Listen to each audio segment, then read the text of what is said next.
September 13th, 2018. Memorial of St. John Chrysostom, Bishop and Doctor of the Church. A reading from the first letter of St. Paul to the Corinthians.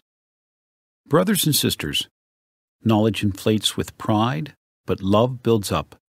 If anyone supposes he knows something, he does not yet know as he ought to know. But if one loves God, one is known by him.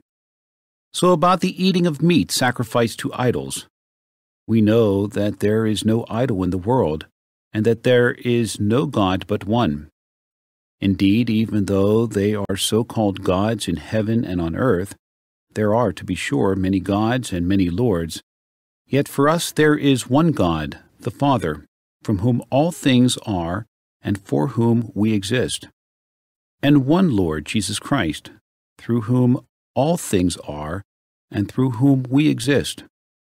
But not all have this knowledge. There are some who have been so used to idolatry up until now that when they eat meat sacrificed to idols, their conscience, which is weak, is defiled. Thus, through your knowledge, the weak person is brought to destruction, the brother for whom Christ died. When you sin in this way against your brothers and wound their consciences, weak as they are, you are sinning against Christ. Therefore, if food causes my brother to sin, I will never eat meat again, so that I may not cause my brother to sin. The word of the Lord. The responsorial psalm. The response is, "Guide me, Lord, along the everlasting way." O Lord, you have proved me and you know me. You know when I sit and when I stand. You understand my thoughts from afar. My journeys and my rest you scrutinize. With all my ways you are familiar. Guide me, Lord, along the everlasting way. Truly you have formed my inmost being. You knit me in my mother's womb.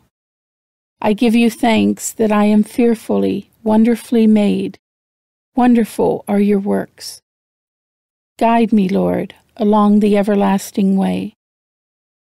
Probe me, O God, and know my heart. Try me and know my thoughts. See if my way is crooked, and lead me in the way of old. Guide me, Lord, along the everlasting way.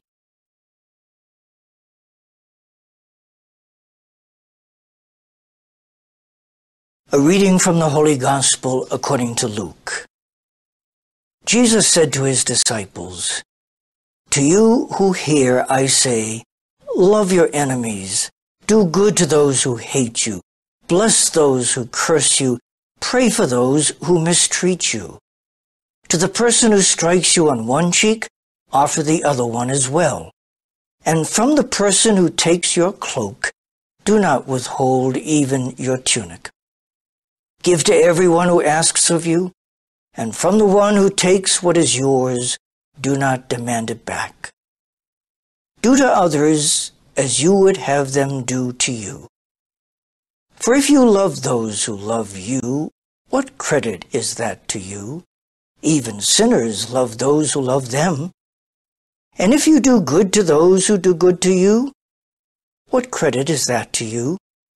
Even sinners do the same. If you lend money to those from whom you expect repayment, what credit is that to you? Even sinners lend to sinners and get back the same amount.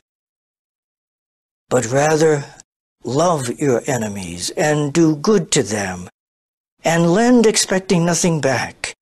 Then your reward will be great, and you will be children of the Most High, for he himself is kind to the ungrateful and to the wicked. Be merciful, just as also your Father is merciful. Stop judging, and you will not be judged. Stop condemning, and you will not be condemned. Forgive, and you will be forgiven. Give, and gifts will be given to you. A good measure, packed together, shaken down and overflowing, will be poured into your lap. For the measure with which you measure will in turn be measured out to you. The Gospel of the Lord.